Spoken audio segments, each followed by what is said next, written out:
more than a musical evening. This man is a phenomenon. He has a kind of appeal that just goes on from generation to generation. And I have him on the wire. Hello. Good morning. Good morning. How are you? Very, very good. Real fine. You know, I heard what you said about me. Thank you very much. about you're a phenomenon. Yes. You know, the last time we were together, you had on your white leather trench coat. Have you still got it? Right. Right. Hey, you got a good memory. I do. It's been a good many years. It was in San Francisco there. It shows that you're still young. Well, so are you. How many consecutive years now on television? This will be our 25th year. Isn't that some sort of a record? I believe it is 4 years locally here on KTLA, 16 years on ABC, and this is our 5th year coming up on syndication. 25 years. I don't think the Sullivan Show was on 25 years. Well, I don't think he had the local experience there that we had. I think we were quite fortunate that we had a chance to start in a small sort of a way and learn by doing. Is TV still fun for you, or does it get old? No, it's fun. It's a challenge. It's something I love very much, and my people I've sort of trained my people so they have the same outlook as I have. And so, in other words, yesterday we had a rehearsal for the new show, and we were just all so happy that afterwards we called each other and explained how happy we were. What's the secret? What is it that's made the Lawrence Welk organization a prime attraction in American homes for 25 years, where other shows, variety shows, musical shows too, have come and gone in that period of time? Well, I think perhaps the strongest point in our favor would be that I had a chance to start at a very low level. And I was quite poor, and I had a chance to learn to scratch a little bit more than the rest of them. And you learn so much by doing that way. And then later on, once the opportunities came along, we were a little bit better qualified to get over those humps. Would you call it paying your dues, Larry? Yes, I think that would be a very good way of saying it. But it's of course I managed to learn to have a love for my audience, and I think in the show business and the music business, whereby applause quite often gets to us, I think it's a good thing if you learn once that they are the kingpin for us, and we always have to please them. And once we get dedicated towards pleasing the general audience, it's a great step forward. Don't you think, too, because of your own personality, your own lifestyle, that a great percentage of the audience can relate to you where they might have trouble relating to someone else who lives a more flamboyant life, perhaps? Well, I think you're right about that. I think at first I felt like my not having schooling and speaking badly and everything of that type, I really felt that would hurt me. But later on, after we got on television, I realized there are a lot of other people that are in my category. There are the Italians and the Polish and the Norwegians and so on, the Swedes that don't speak perfectly. And it's part of America. There's a lot of people like that. And in fact, later on, I found out that the Bohemians and the Polish, they were arguing that I was their nationality. Everybody claimed you. Mainly because I talked in about the same way as they did. And I found out it became a plus for me rather than a hindrance, because when I first went on television, I wanted to go back on the farm when I saw myself. You mean you thought you were that bad? Yeah. My managers had trouble with me, holding on to me. You wanted to just take the accordion and go back. Right. Aren't you glad you didn't? But Sam Lutz was counting his commission already.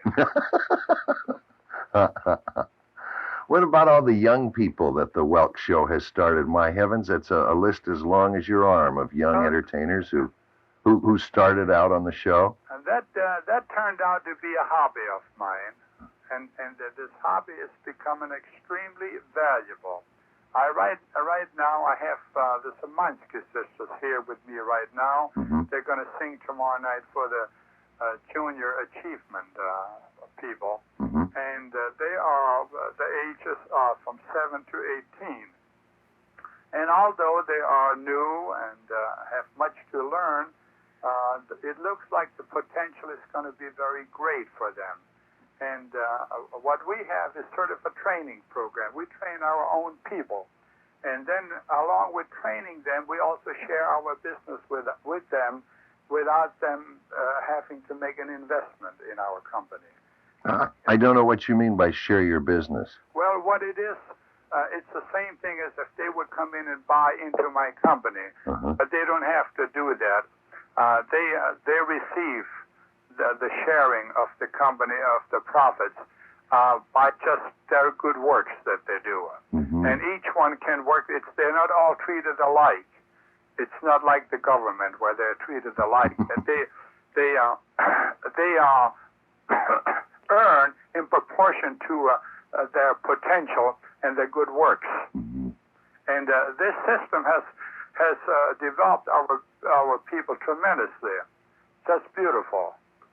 Well, Larry, don't you feel there are less and less places today for young people with talent to get exposure, to be seen? The young people have a terrible time because we've knocked them out. We don't do enough for them.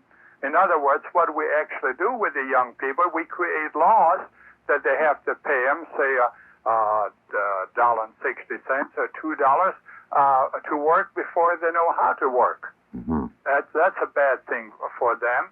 And another thing, we have the child labor law where we do not allow them to work. And in my way of thinking, work has done me more good than anything else because you learn by doing. And you've done your share, haven't you? Well, yes, and basically anyone that loves what they're doing and you keep them away from it, that's a severe sin. Mm-hmm. Larry, do you work Las Vegas? No, I don't. I worked one night the other day for Mutual of Omaha on a special party, and I have a lot of offers from up there, but actually I haven't had the time to go up there for several weeks.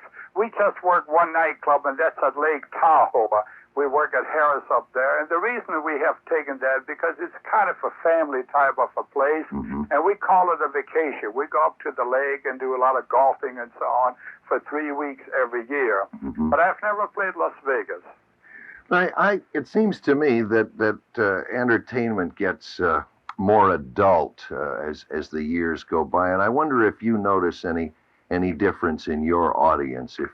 Have your audiences changed over the past, live audiences changed over the past 10, 15 years? Yes. In fact, the last year, or even the last 2 years, the younger generation, especially the real young ones, have come over to us partly. Mm-hmm. We used to have a mother and father audience mostly. And today we've managed to keep the father and mother audience, but the reason why our rating is better now than ever before is because quite a few of the young folks are coming over.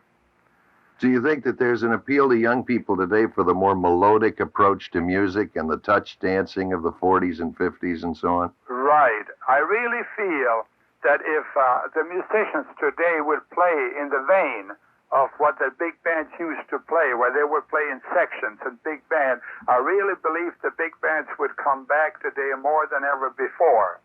But one thing about it, in order to do that, you cannot do your own thing. You have to work with each other. Is there any problem today in finding good sidemen, trombone players, sax players, and so on among the younger musicians? I haven't found it that way. We have more people on the list that want to come us than ever before. Mm-hmm. But I will say this much. The younger folks do not have the experience. They don't? No, they do not have the experience, and we need that. And they have been led astray a little bit, I should say, because by developing just good tones and sensible music, it's a little bit better than if you just play for yourself or play hot where the people cannot understand it. Mm-hmm. And I'm somewhat of a Dixieland jazz man. I like hot playing, but when you once play for the masses, you got to be careful not just to please yourself. Mm-hmm. You follow me? Yes, I follow you exactly. What about music today? Do you see it coming back to a sound that comes closer, more adaptable to the big band, more melodic, that sort of thing? Yes, I do. I think in the last few years we've gotten more sensible.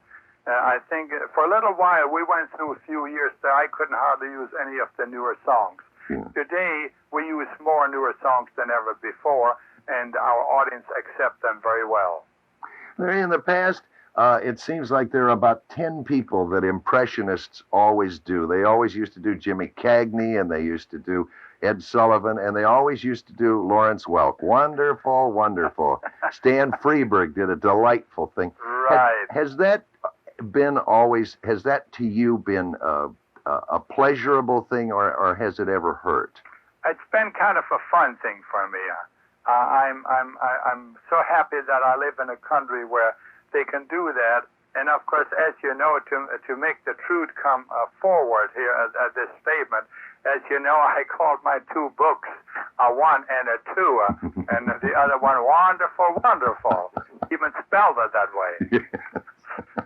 So you see, when they do that to me, I cash in on it.